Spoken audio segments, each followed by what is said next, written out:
Bonjour à tous, voici la seconde vidéo sur la partie 2 de la correction de l'examen blanc en distanciel qui a eu lieu la semaine passée.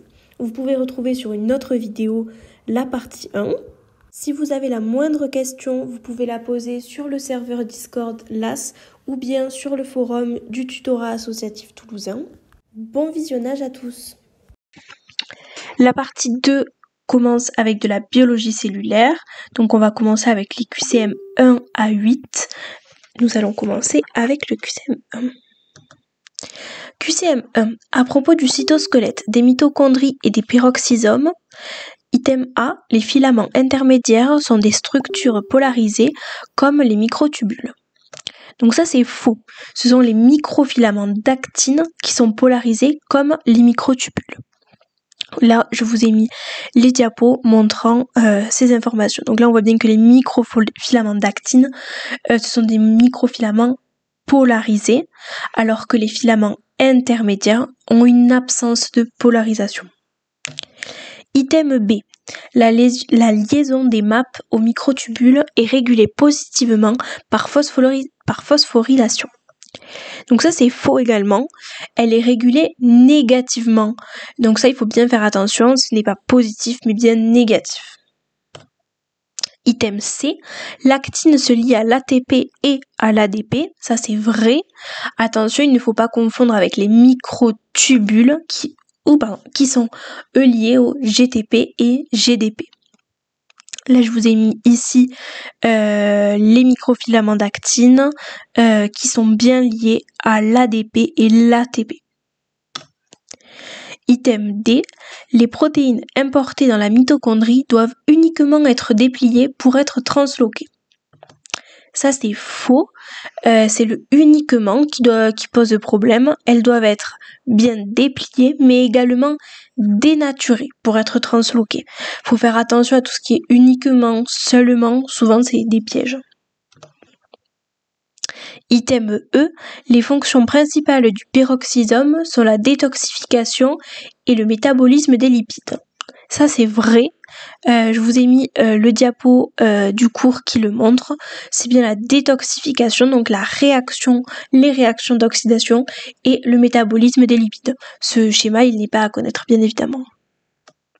Donc les réponses vraies, c'était C et E. QCM 2. À propos du cycle cellulaire. Item A. La phase M permet la réplication du matériel génétique. Ça c'est faux, c'est la phase S qui permet la réplication du matériel génétique. On le voit ici, on a bien marqué donc la phase S et ça vous met toute l'explication. Et par contre, la phase M, elle correspond seulement à la mitose et la cytodiérèse, juste ici. Item B. Lors de l'anaphase, la sécurine agit en présence de Ca2+. C'est faux, c'est la séparine qui agit en présence de Ca2+. On le voit juste ici sur le schéma. Elle est Ca2+ dépendante. Donc elle ne peut pas agir sans. Item C. Le MPF est constitué de la cycline B et du CDK1. Ça c'est vrai. Vous le voyez ici, pareil, avec ce texte issu du cours. Donc ça se passe pendant la phase M. Le MPF, il est bien constitué de CDK1 et de cycline B. Item D.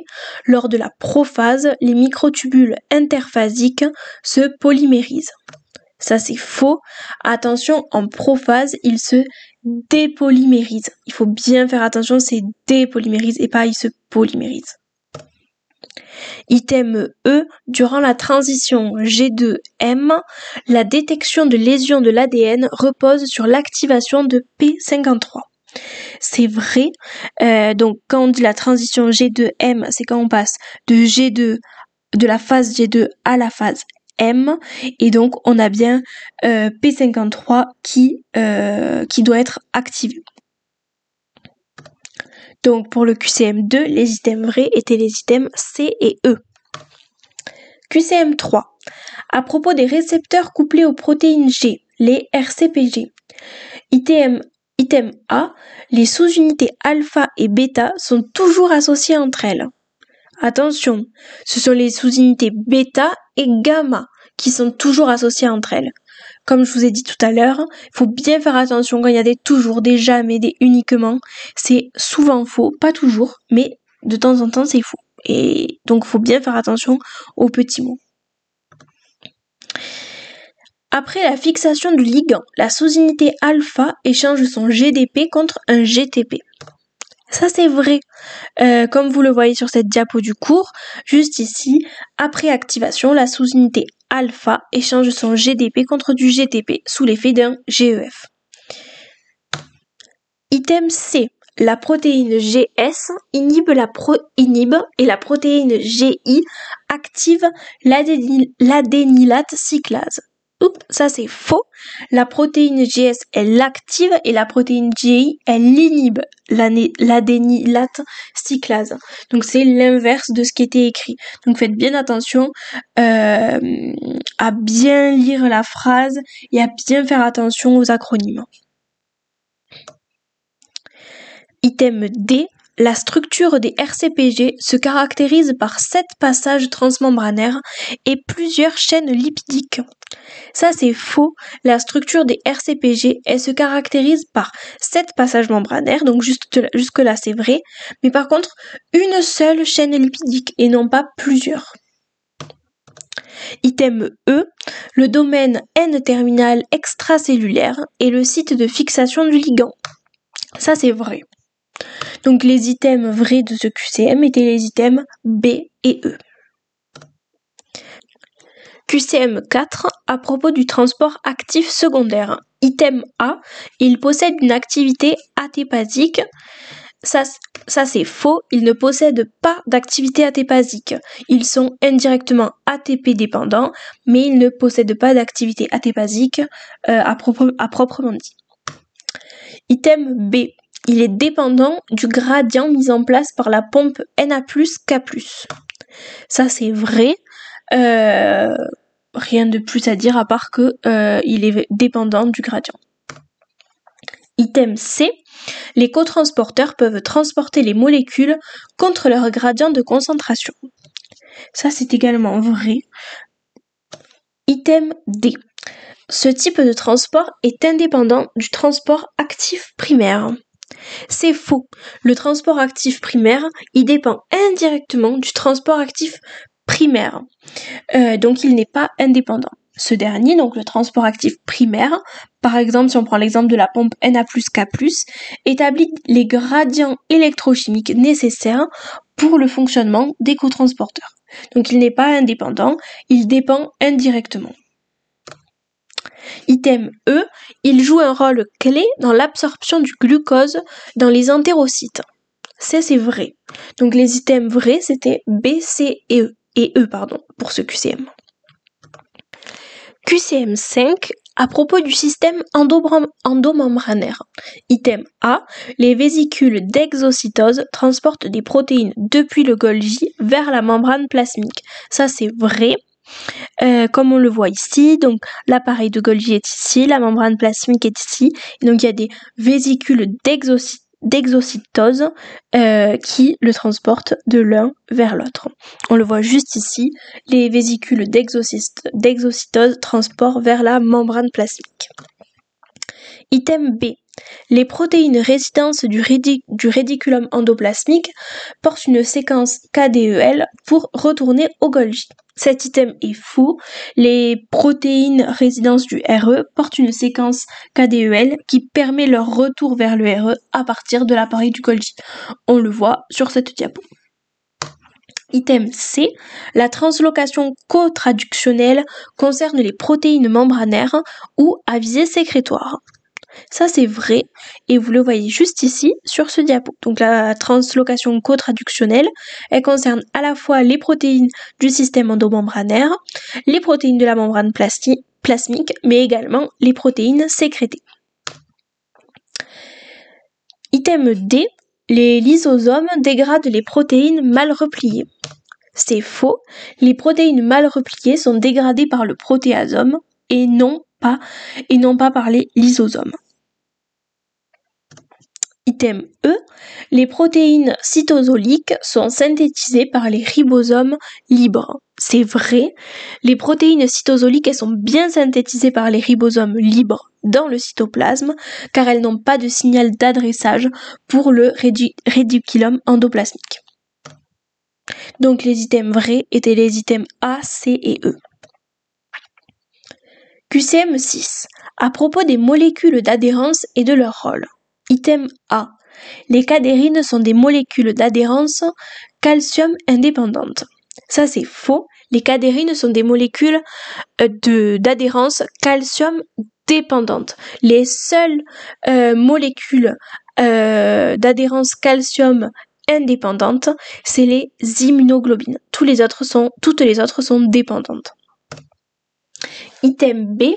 Les sélectines reconnaissant des motifs glucidiques spécifiques sur les cellules cibles. Ça c'est vrai, comme vous pouvez le voir sur ce diapo. Item C.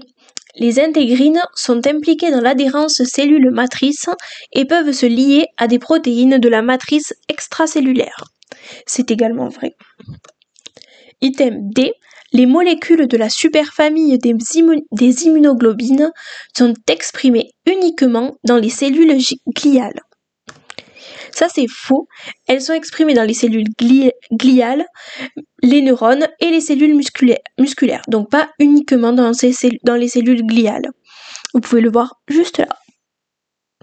Item E, la diapédèse est un processus dans lequel les leucocytes traversent la barrière endothéliale grâce à des interactions d'intégrines, de sélectines et d'immunoglobulines. Ça c'est également vrai et vous pouvez le voir sur ce diapo. Donc les items vrais étaient les items B, C et E.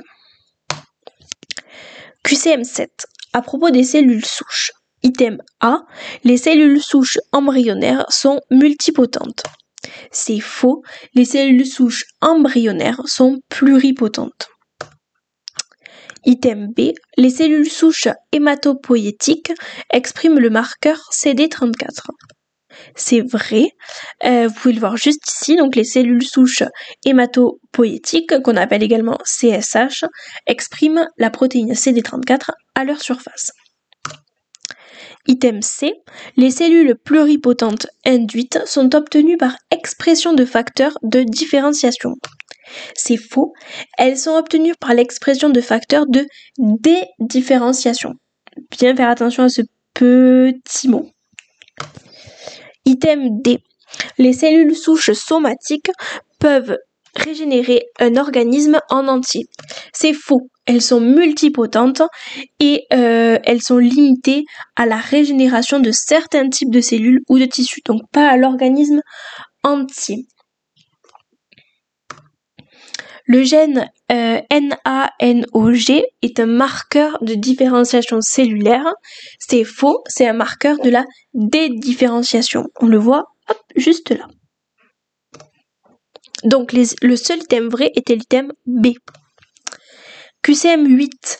À propos de la sénescence cellulaire, c'est un processus de vieillissement associé à une diminution de la prolifération cellulaire. C'est vrai. On le voit juste ici sur le diaporama avec la définition.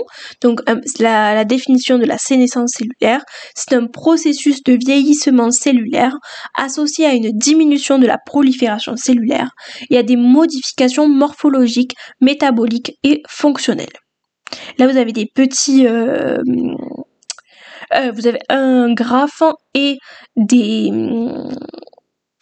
photos de vue en microscope pour mieux comprendre la sénescence.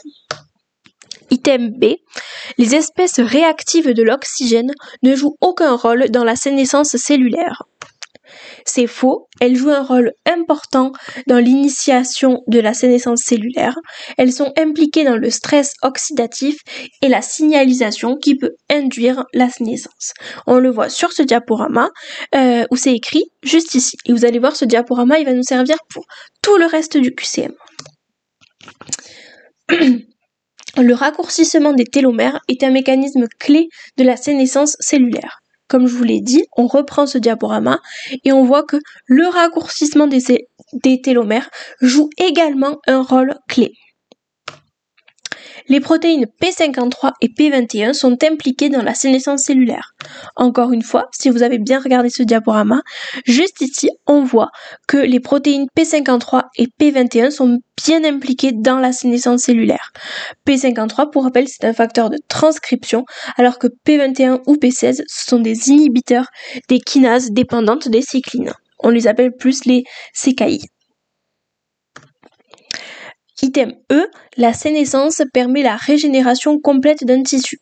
Donc non, elle ne le permet pas, parce que la sénescence cellulaire, c'est un processus par lequel les cellules, elles perdent leur capacité à se diviser, souvent en réponse à des dommages ou alors au stress. Alors c'est sûr, elles peuvent jouer un rôle dans la prévention de la prolifération de cellules endommagées, par exemple dans la prévention du cancer, mais la sénescence ne permet pas la régénération complète d'un tissu. Au contraire, elle peut limiter la régénération en réduisant la capacité de certaines cellules à se multiplier et à réparer les tissus endommagés. Donc les items vrais sur ce QCM étaient les items A, C et D. On en a fini avec la biologie cellulaire. Alors maintenant nous allons corriger la partie histologie, embryologie et BDR. Donc, on commence par le QCM numéro 9 à propos du tissu cartilagineux. A, le tissu cartilagineux est ni vascularisé ni innervé.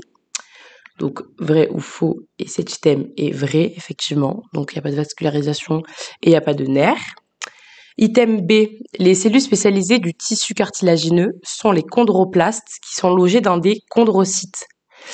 Donc, vrai ou faux, et cet item est faux, c'est l'inverse. Et en fait, petit moyen mémotechnique, les chondrocytes, cytes, à chaque fois qu'il y a ça dans un mot, ça veut dire en fait cellules.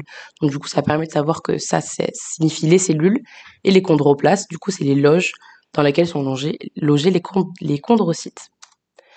Item C, les fibres de collagène confèrent au cartilage une faible résistance à la traction. Donc ça, c'est faux. Elles lui confèrent une forte résistance à la traction, effectivement, pas une faible. Le but justement des fibres de collagène, c'est ça, c'est de résister à la traction. Item D, le cartilage fibreux est une association du tissu cartilagineux de type hyalin et de type conjonctif dense. Donc cet item, il est vrai. Voilà, rien de plus à rajouter. Et enfin, le dernier item, item E, l'arthrose entraîne secondairement des lésions osseuses à l'origine d'un dysfonctionnement de l'articulation et de douleurs sévères. Et pareil, cet item est vrai. Maintenant, on passe au QCM 10. Alors A, la gaine de myéline des oligodendrocytes est constituée de 70% de lipides, ce qui la rend hydrophile et peu isolante. Cet item est donc faux, car elle est hydrophobe. En effet, il y a beaucoup de lipides, 70%. Donc le fait qu'elle soit hydrophobe, ça va la rendre très isolante. Ensuite, B, une cellule de Schwann peut myéliniser plusieurs axones, tandis que l'oligodendrocyte ne peut en myéliniser qu'un seul. Cet item est aussi faux, c'est l'inverse. Une cellule de Schwann peut myéliniser qu'un seul axone, et l'oligodendrocyte, lui, plusieurs. Ensuite, C, les neurones bipolaires possèdent un axone et une dendrite. Ça, c'est vrai, tout simplement. D, le cytosquelette des dendrites est composé de microfilaments d'actine, de neurofilaments et de neurotubules. Pareil, ça, c'est dans le cours, c'est vrai. Et ensuite, la maladie de Parkinson est traitée avec de la dopamine. C'est faux, c'est de la L-Dopa qui vient avant la dopamine, c'est un précurseur de la dopamine. Une fois que la L-Dopa est transformée, elle devient donc de la dopamine. Donc les réponses vraies sont C et D. QCM 11 à propos du tissu épithélial. Alors, item A, l'épithélium des urétères est cylindrique pluristratifié. Cet item est faux pour deux choses. Déjà, de 1, c'est recouvert de urothélium, qu'on appelle épithélium de transition ou polymorphe. Comme on peut voir sur le schéma de gauche, ici, il peut se modifier, donc modifier sa forme, soit pendant la vacuité ou la réplétion. On retrouve aussi cet épithélium au niveau de la vessie. Il ne faut pas confondre aussi les uretères avec l'urètre, qui possède un épithélium stratifié cylindrique. Donc, cet item est faux. Item B, l'épithélium tubaire est cylindrique simple. Donc, cet item est vrai, et ça, c'est du cours, voilà, est cylindrique simple. Et on retrouve aussi au niveau intestinal et gastrique. Item C, la basale qui se trouve dans tous les tissus épithéliaux est mise en évidence par l'impression argentique. Donc pareil, ça c'est vrai, et c'est la façon de colorer donc la basale. Item D, il existe des glandes intraépithéliales pouvant être unies ou pluricellulaires. Cet item est aussi vrai, donc on retrouve les glandes intraépithéliales unicellulaires plutôt au niveau de l'intestin de la trachée, et on retrouve les pluricellulaires, par exemple, au niveau de l'estomac, puisque c'est un épithélium sécrétoire. Dernier item, le E. Les glandes sébacées ont une portion excrétrice en forme d'alvéole. Et cet item est faux, on dit une portion sécrétrice. Donc, les items corrects étaient B, C et D. Ensuite, pour le QCM 12, à propos des tissus conjonctifs, A. Le cartilage n'est pas innervé, mais il est vascularisé. Cet item est faux, il n'est ni innervé ni vascularisé. Ensuite, pour le B, les ostéocytes sont logés dans des ostéoplastes et leur prolongement se situe dans les canalicules. Cet item est vrai, comme nous pouvons voir sur le schéma. L'ostéocyte est donc la cellule, entourée de l'ostéoplaste qui est la petite logette, et on peut voir partir de l'ostéoplaste des canalicules qui permettent de les relier les uns aux autres. Pour le C, il existe plusieurs tissus osseux différents dans un même os, qu'ils soient longs ou courts. Cet item est vrai. En effet, voilà, il y a le tissu osseux compact qui se situe autour de la diaphyse et le tissu osseux spongieux qui, lui, se trouve au niveau des deux épiphyses. Ensuite, D, l'une des fonctions du tissu osseux est la production de cellules sanguines. Cet item est faux. L'une des fonctions de l'os est la production de cellules sanguines, mais le tissu osseux en lui-même ne produit pas de cellules sanguines. Il faut savoir faire la différence, parce qu'un os est constitué de tissus osseux, mais pas que. Puis pour le D, un déficit en vitamine D entraîne un défaut de calcification et peut aboutir à un rachitisme chez les enfants ou une ostéomalacie chez les adultes. C'est vrai, il faut pas confondre entre rachitisme chez les enfants et donc ostéomalacie chez les adultes. Les profs aiment bien faire des pièges sur ces deux termes. Donc les réponses vraies sont B, C et E. Alors, pour le QCM 13, à propos des techniques d'inclusion, item A, la paraffine est liquide à 56 degrés et hydrophile. Alors cet item est faux. La paraffine est bien liquide à 56 degrés, mais elle n'est pas hydrophile, elle est hydrophobe et c'est pour ça qu'on l'utilise dans l'inclusion. Ici, on vous a mis la diapo qui explique donc l'étape d'inclusion. Effectivement, il y a marqué que la paraffine est liquide à 56, solide à 20 degrés, qu'elle est hydrophobe. Item B. L'inclusion dans la paraffine permet de réaliser des coupes fines de 5 à 7 micromètres d'épaisseur. Cet item est vrai, effectivement, c'est ce qui est marqué aussi sur la même diapo. C. La déshydratation avant l'inclusion se fait par des bains d'éthanol de concentration décroissante. Donc cet item est faux. Effectivement, on utilise des bains d'alcool, donc d'éthanol, mais effectivement, c'est l'inverse. La concentration doit être croissante, comme c'est marqué dans le petit 1 des étapes à respecter avant l'inclusion. Item D. L'inclusion en paraffine nécessite le passage dans un solvant de la paraffine tel que le xylème. Cet item est vrai et c'est aussi noté ici dans le petit 2. Enfin, dernier item, le E, les blocs de paraffine sont durcis en les plaçant dans une solution froide. Cet item est faux, c'est sur une plaque refroidissante en métal, pas dans une solution froide. Donc pour le QCM 13, les items corrects étaient B et D. Maintenant, pour le QCM 14, à propos des polynucléaires neutrophiles. A. Les neutrophiles ont un rôle clé dans l'immunité adaptative. Cet item est faux, car c'est dans l'immunité innée. Attention, il ne faut pas confondre les deux. L'immunité adaptative vient donc après l'immunité innée. Petit b, les granulations primaires contiennent des enzymes telles que la myéloperoxydase. Cet item est vrai, comme nous pouvons voir sur le schéma. Il y a deux types de granulations, les granulations azurophiles ou primaires qui, elles, donc, contiennent la myéloperoxydase, et les granulations neutrophiles ou secondaires, ou aussi nommées spécifiques. C. Les polynucléaires neutrophiles représentent environ 20% des leucocytes dans le sang circulant. Cet item est faux, ce n'est pas 20%, mais bien plutôt 50, voire 70%. D. Ils ont une capacité de phagocytose ciblant principalement les bactéries. Cet item est vrai, en effet, on peut voir sur la diapo que c'est leur rôle. Et E, les neutrophiles sont incapables de se déplacer en dehors des vaisseaux sanguins. Cet item est faux. Ils peuvent se déplacer hors des vaisseaux sanguins, les quitter afin de réaliser leur fonction pour protéger les tissus infectés ou endommagés. Et ce processus est appelé la diapédèse. Donc les items vrais sont le B et le D. Alors maintenant, nous passons au QCM d'embryologie avec le QCM 15 à propos de la première et de la deuxième semaine de développement. À J6 a lieu le début de l'implantation nidation. Alors cet item est vrai, effectivement. On vous a mis un petit schéma pour représenter. B, à J8, le trophoblaste se différencie en syncytiotrophoblaste et cytotrophoblast. Et cet item est faux, c'est à J7. Bon, en fait, à l'embryo, c'est un peu du par cœur, donc voilà. Les J, on va beaucoup vous piéger dessus. Item C, l'hypoblaste s'interpose entre le blastocèle et la masse cellulaire interne. Cet item est vrai. Comme on peut voir, du coup, l'hypoblaste est dessiné ici en vert et il vient donc entre la blastocèle et la masse cellulaire interne en haut.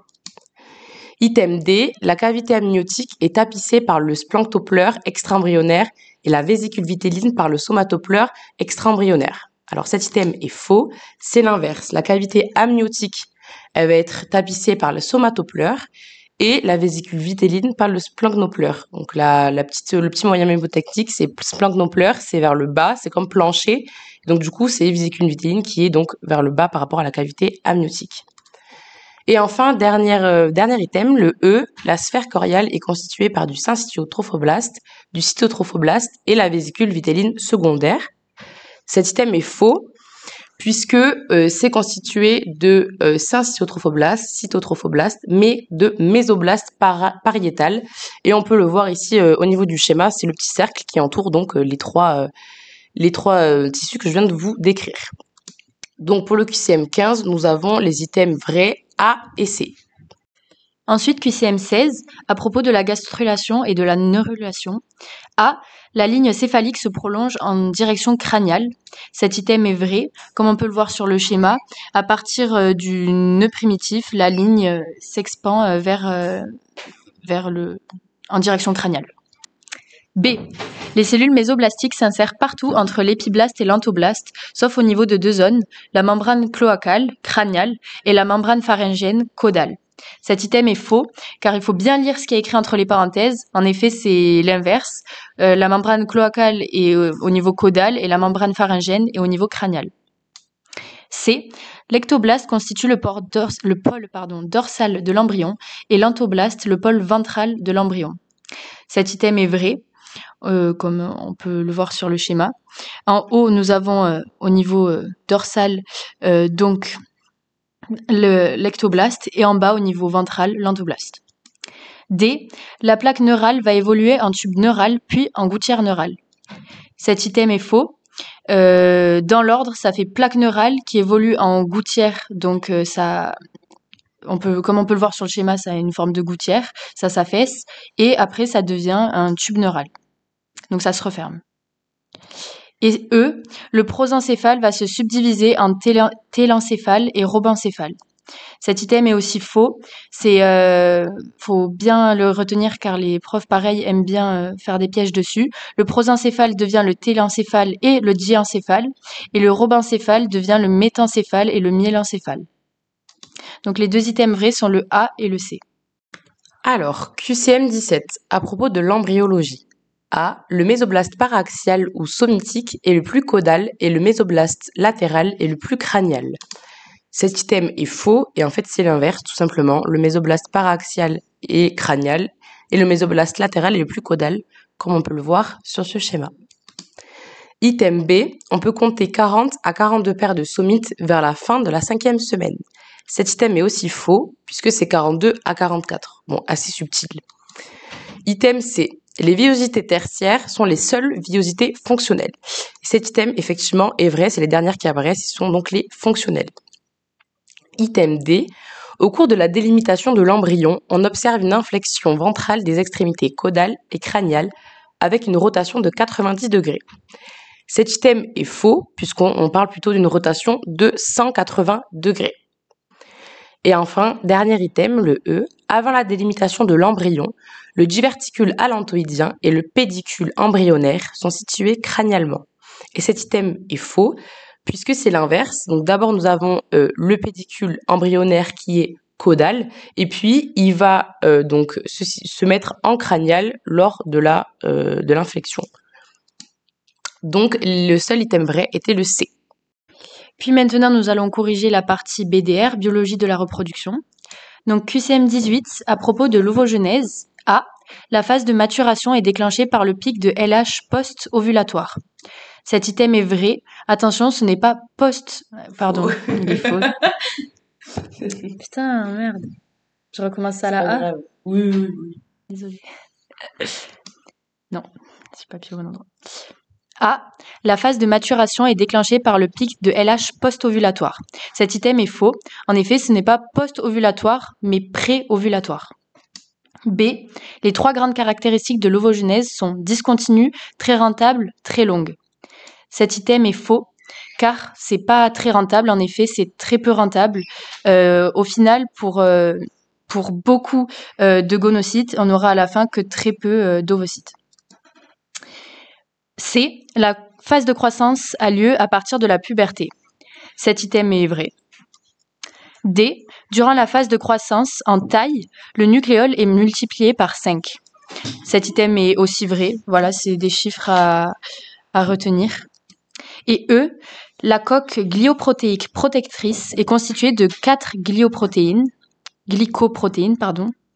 ZP1, ZP2, ZP3 et ZP4. Cet item est aussi vrai.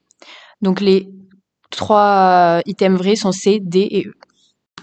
Et enfin, le dernier QCM, qui est le QCM 19, à propos de la spermatogénèse, A. Le compartiment adluminal, il contient les spermatocytes, les spermatides et les spermatogonies. Cet item est faux.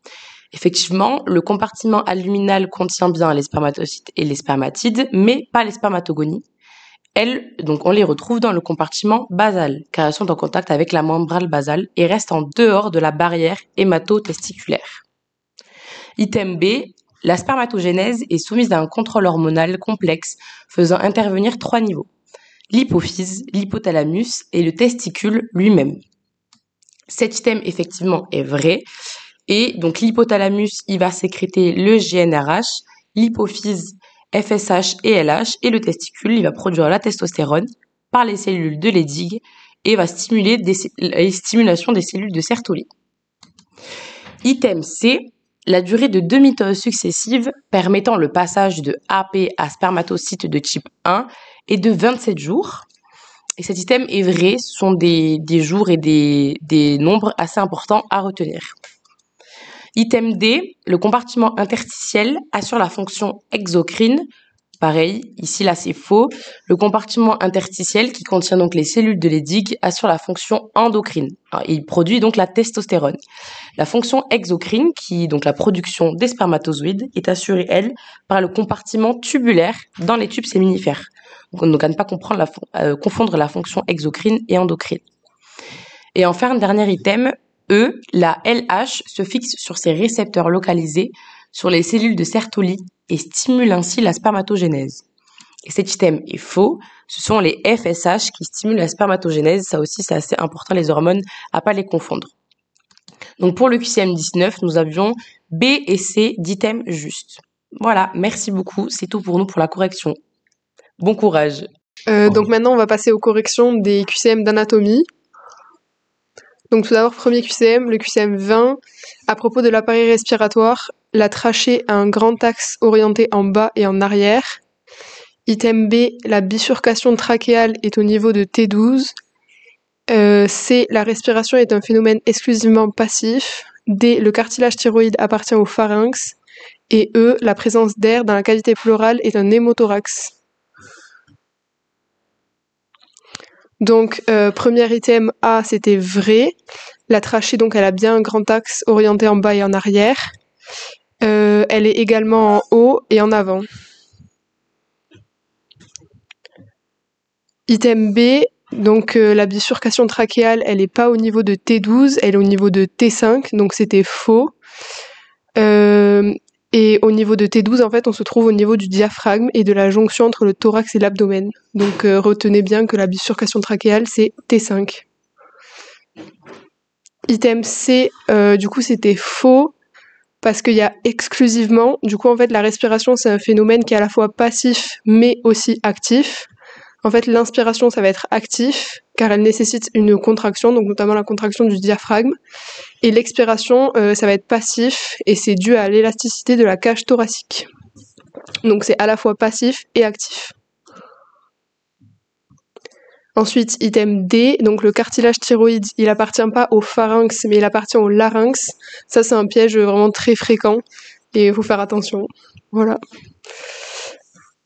Item E, donc il était aussi faux. La présence d'air dans la cavité pleurale est un hémothorax. Donc c'est faux. Un hémothorax, c'est quand il y a du sang dans la cavité et un pneumothorax, c'est quand il y a de l'air. Donc la seule réponse qui était vraie, c'était l'item A. QCM 21, à propos de l'appareil cardiovasculaire. Les battements cardiaques naissent au niveau du nœud atrioventriculaire. Item B, le système nerveux parasympathique et le système du stress. Item C, les artères coronaires sont vascularisées lors de la diastole. Item D, l'artère circonflexe du cœur est une collatérale de l'artère coronaire gauche. Et item E, la valve tricuspide est à droite de la valve mitrale. Donc le premier item, le A, il était faux. Les battements cardiaques, ils naissent au niveau du nœud sino-atrial, donc du nœud sinusal et pas du nœud atrio-ventriculaire. Vous avez le petit schéma qui vous réexplique du coup les différents nœuds avec les faisceaux, etc. Ensuite, l'item B était aussi faux parce que c'est pas le système nerveux parasympathique, mais c'est le système nerveux orthosympathique qui est le système du stress. Le moyen mémotechnique, c'est ortho, c'est on met en route le corps, et parasol, détente, digestion, repos.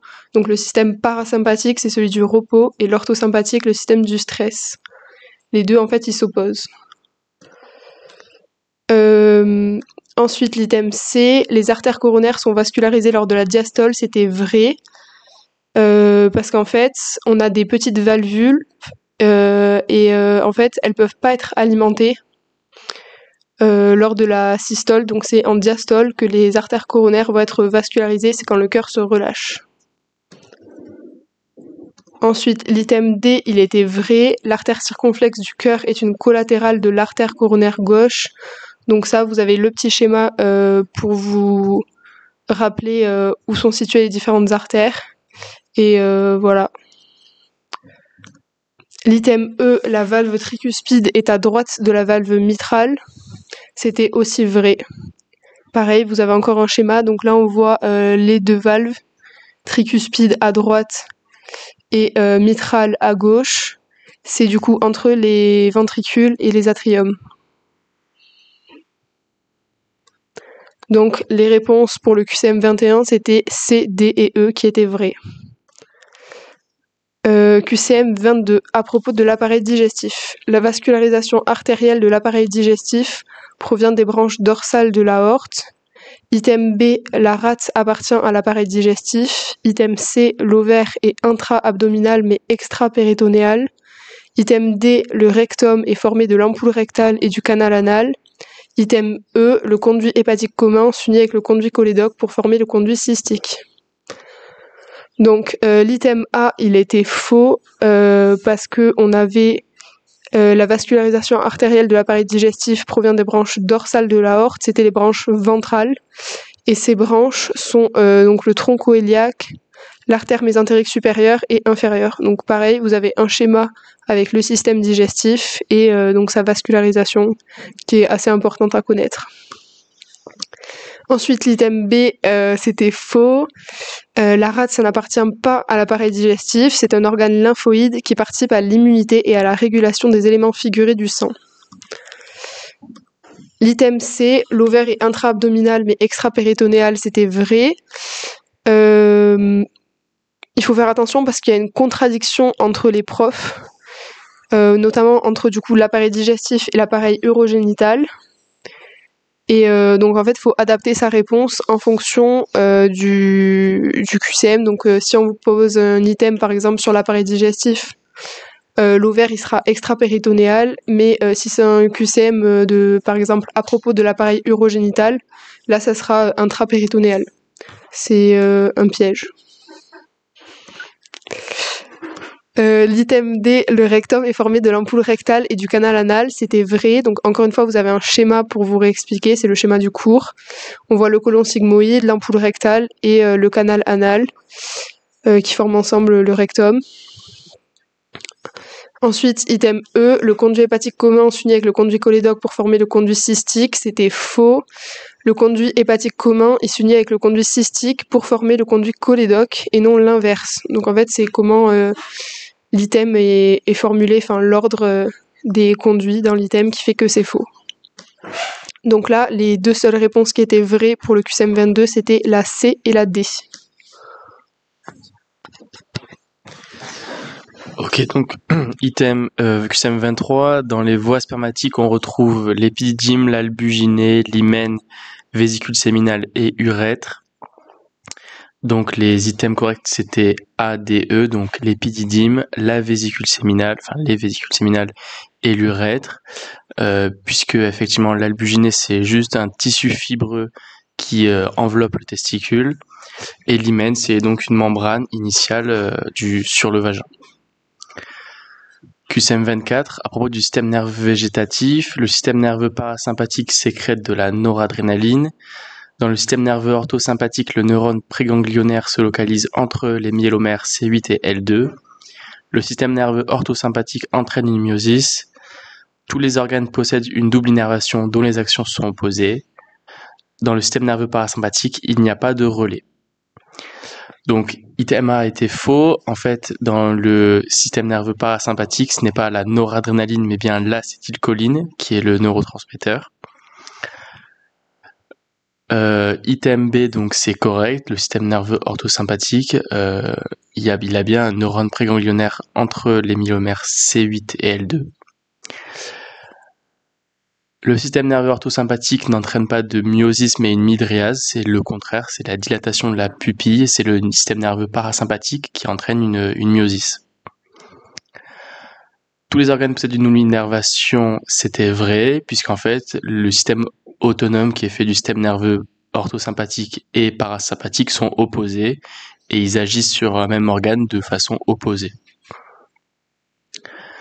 Et enfin, dans le système nerveux parasympathique, il n'y a pas de relais. Et ben, si, il y a bien un relais, c'est le ganglion parasympathique. Il n'y a pas de relais, par contre, dans le système nerveux central. Donc, les items corrects étaient B et D. QCM 25, à propos du cerveau. Dans le cerveau, on décrit respectivement 5 lobes, le lobe frontal, pariétal, occipital, temporal et singulaire. Il y a 3 sillons secondaires dans le lobe frontal qui permettent de délimiter 4 gyrus. Dans le lobe occipital, il y a 6 sillons secondaires et 5 gyrus.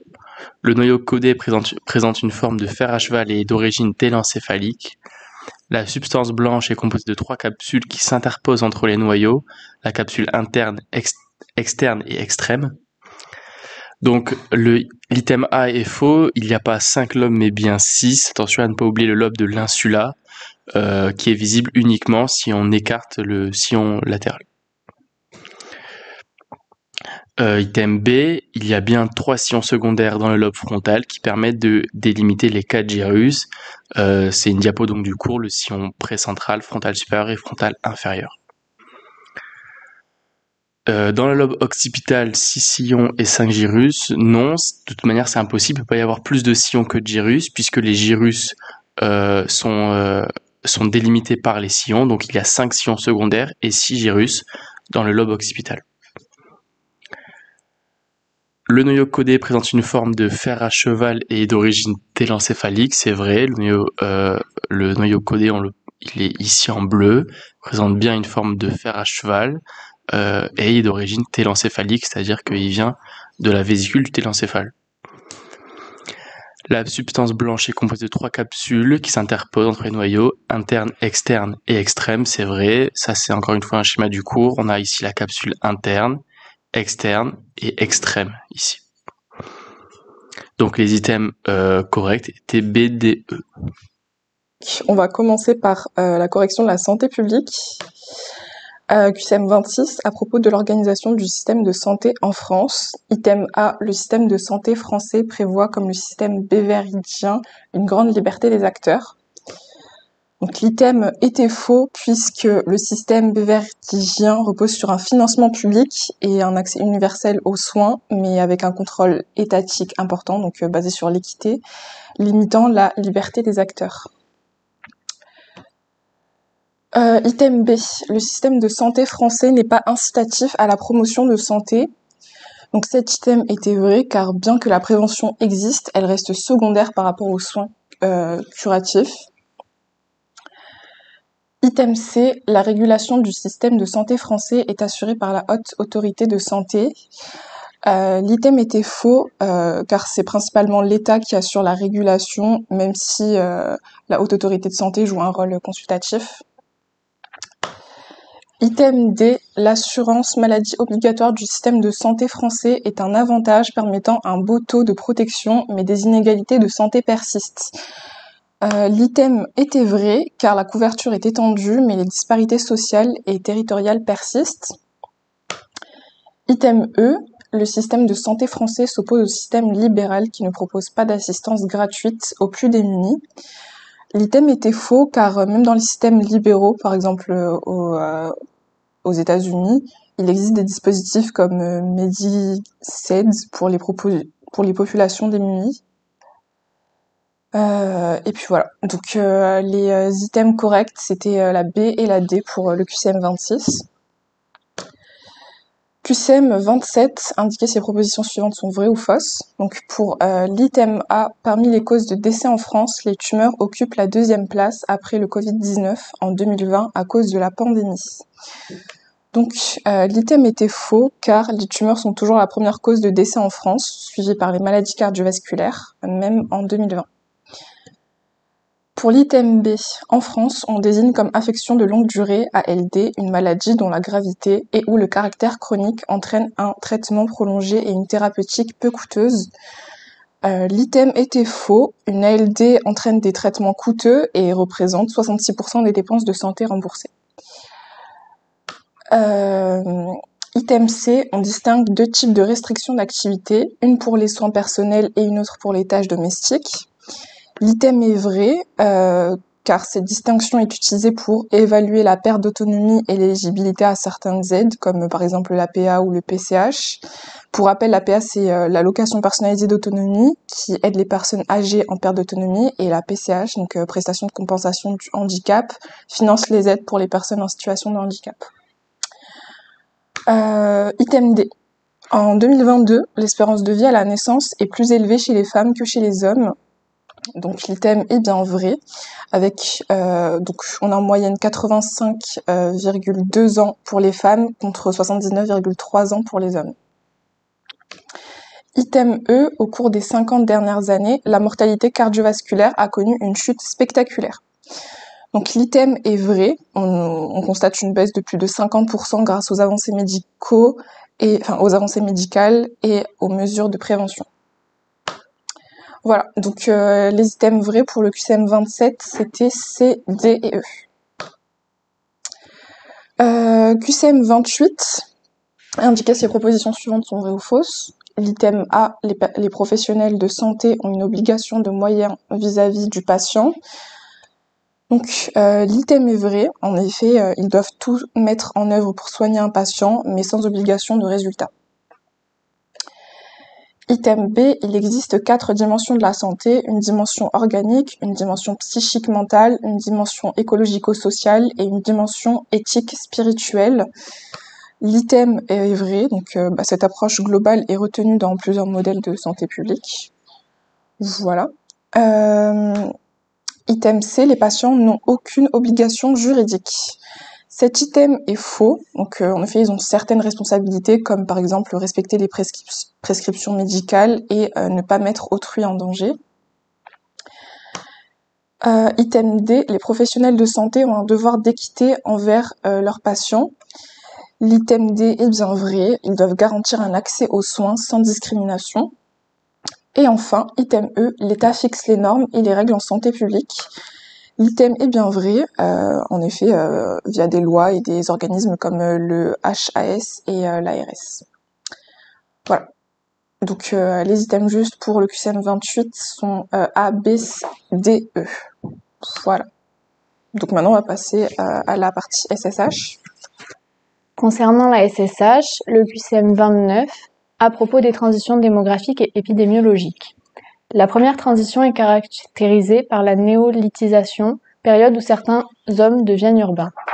Cet item est faux, car c'est pendant la deuxième transition et c'est donc une période qui correspond à la disparition des glaciers il y a 12 000 ans, pour rappel. Vous pouvez voir la partie du cours concernée sur la diapositive. Pour l'item B, la deuxième transition démographique a permis à l'homme de développer ses capacités d'entraide et de mémoire intergénérationnelle. L'item est faux parce que c'était durant la première transition. Voilà. Pour l'item C, pendant la deuxième transition, les maladies se diversifient avec des épidémies. L'item est vrai. En effet, le fait qu'ils deviennent sédentaires et qu'ils forment des groupes plus importants a permis l'évolution d'épidémies. Concernant l'item D, la troisième transition a joué un rôle majeur dans l'histoire de l'humanité. L'item est vrai. Il y a eu notamment une augmentation de l'espérance de vie à la naissance, le développement de la vaccination, l'invention de la machine à vapeur. Donc c'est vraiment une transition où il y a eu de nombreux événements. Concernant le E, les antibiotiques, la diminution de la mortalité infantile et l'émergence des maladies cardiovasculaires sont des caractéristiques de la quatrième transition. L'item est vrai, vous pouvez retrouver la partie du cours concernée. Voilà. Donc pour le QCM 29, les réponses vraies étaient le C, le D et le E. Le QCM 30 indiquait si les propositions suivantes sont vraies ou fausses. Jenner a généralisé la vaccination contre la variole en 1900. C'est faux, car c'était en 1800 et c'était pendant la troisième transition démographique. Entre 1800 et 1900, la population mondiale est passée de 1 milliard à 1,5 milliard. C'était vrai et c'était à nouveau durant la troisième transition démographique. L'item C, une diminution de la mortalité infantile a permis une augmentation de l'espérance de vie à la naissance. Cet item est vrai et c'était pendant la troisième transition démographique. Concernant l'item D, la révolution industrielle a débuté en 1784 avec l'invention de la machine à vapeur. C'est vrai, vous pouvez retrouver la partie du cours de cette partie-là. Et c'était donc pendant la troisième transition démographique. L'item E, en Europe, le développement urbain et la sédentarité ont contribué à la diminution de la pollution. Là, il s'agissait seulement de bien lire, car l'item est relativement assez logique, et ce n'était pas la diminution, mais bien sûr une augmentation de la pollution et tous les problèmes actuels que l'on rencontre avec le réchauffement climatique et la pollution. Sur l'item 30, les réponses vraies étaient donc B, C et D. Le QCM 31, à propos de la décision médicale et des modèles de relations soignants-soignés. Item A, le modèle de Parsons est un modèle asymétrique, consensuel et fonctionnaliste dans lequel le médecin et le malade partagent un objectif commun, la guérison. L'item est vrai. C'est donc dans ce modèle la partie consensuelle qui définit que le malade et le médecin ont le même objectif, la guérison.